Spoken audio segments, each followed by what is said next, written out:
Alright, this is my audience. Liam,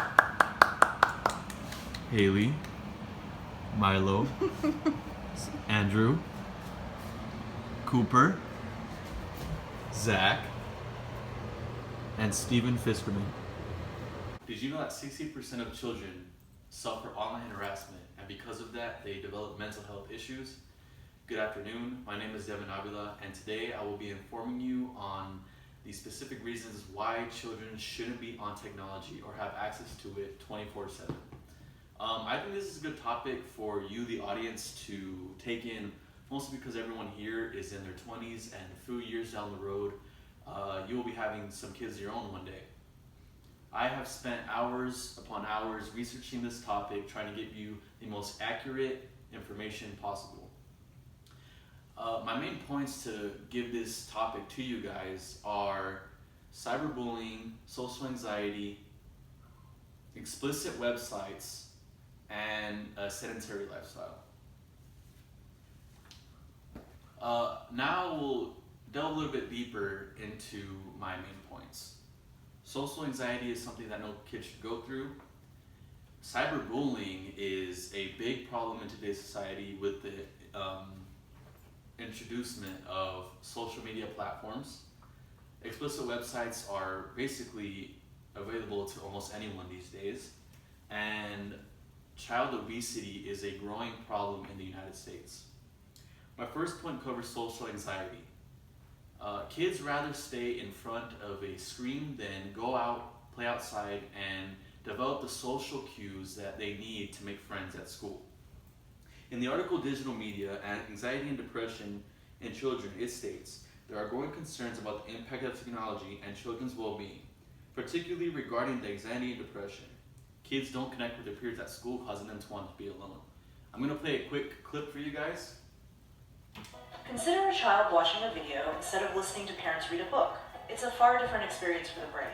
Rather than kids learning to focus and imagine the story, the device presents everything to them, so certain cognitive systems become underdeveloped. And when children spend too much time in front of a screen rather than interacting with people, they can have stunted development of the frontal lobe, part of the brain that decodes social interactions. It can become more difficult to develop empathy or learn social cues like facial expressions. What's more, the stimuli from a screen can be a lot. Colors, sounds, stories, all at a super fast pace. That can be sensory overload, releasing stress hormones such as cortisol. It can also overactivate the brain's reward systems, like the addictive hormone dopamine, getting kids used to immediate gratification they wouldn't get in the real world. So most scientists and doctors agree that screen time can alter young, still-forming brains.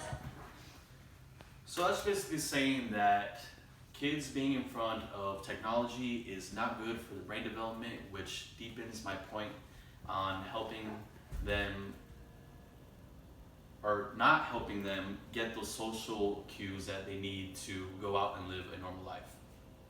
My next topic is a big concern that should not be taken lightly at all. A significant concern is cyberbullying. Parents are clueless almost.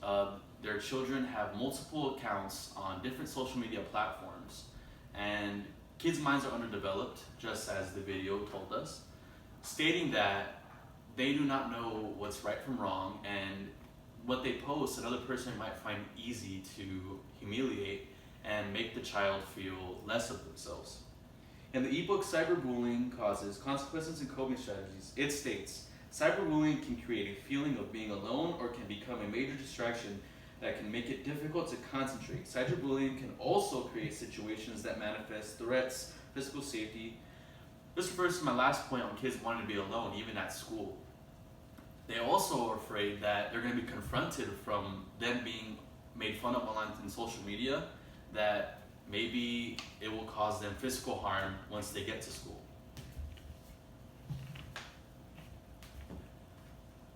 My next point really is something that a lot of parents really would never ever think their child to do. Furthermore, kids come across explicit websites and content such as pornography, gang violence, drugs, alcohol, and Studies show that 90% of children aged 8 to 16 have seen some form of pornography. They also show that they learn the wrong ways about sex, such as unprotected sex, and that studies also show that men who watch pornography starting at a young age tend to be more aggressive towards women. In a passage from We Need to Talk About Pornography, it states, "It's unsurprising that a recent YouGov study found more than a third of teens are only getting advice about sex from friends, internet, and via porn." This goes to show that when your kids go to school, they are talking about things that they shouldn't. Their friends might tell them about a story or what they saw on a pornography website, which may encourage your kid to want to delve deeper into that part of the internet. Also, when kids see music videos about gangs, drugs, and gun violence, they might think that that lifestyle is okay and something to be sought after, which is something a developing mind should not be seeing. My last point discusses a problem in the United States that keeps on growing. Kids will want to live a sedentary lifestyle. Sedentary means a lifestyle of not moving much or being active, sitting a lot. Kids rather be in front of a screen, playing video games, watching TV, than going outside and climbing a tree. I have a short story for you.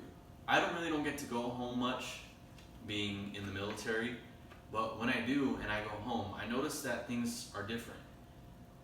When I was younger, we used to love going outside, playing with balls and hitting each other, and I don't see that anymore with my younger cousins. They rather sit inside and play games such as Fortnite, Call of Duty, and that's all they want to do. 1 out of 4 children are obese in the United States, which is a very scary statistic that needs to shrink significantly. In the article, Parental Communication, Statistics Impact on Children's Attitude Towards Obesity and Food, it states children's frequent exposure to TV, snack food ads, and positive attitude develop habits that lead to obesity. This is saying that not only do kids want to stay inside and play games, what they are seeing on social media and technology is encouraging them to eat those fatty foods instead of kids wanting to eat more healthier options. In conclusion, I can go on and on as to why children shouldn't have access to technology 24/7, but I believe the reasons I presented to you today are strong enough on their own. These reasons include cyberbullying, social distancing, explicit websites, and a sedentary lifestyle in children. Remember, only you can do what's best for your children, and I promise to thank you for it in the future. Thank you.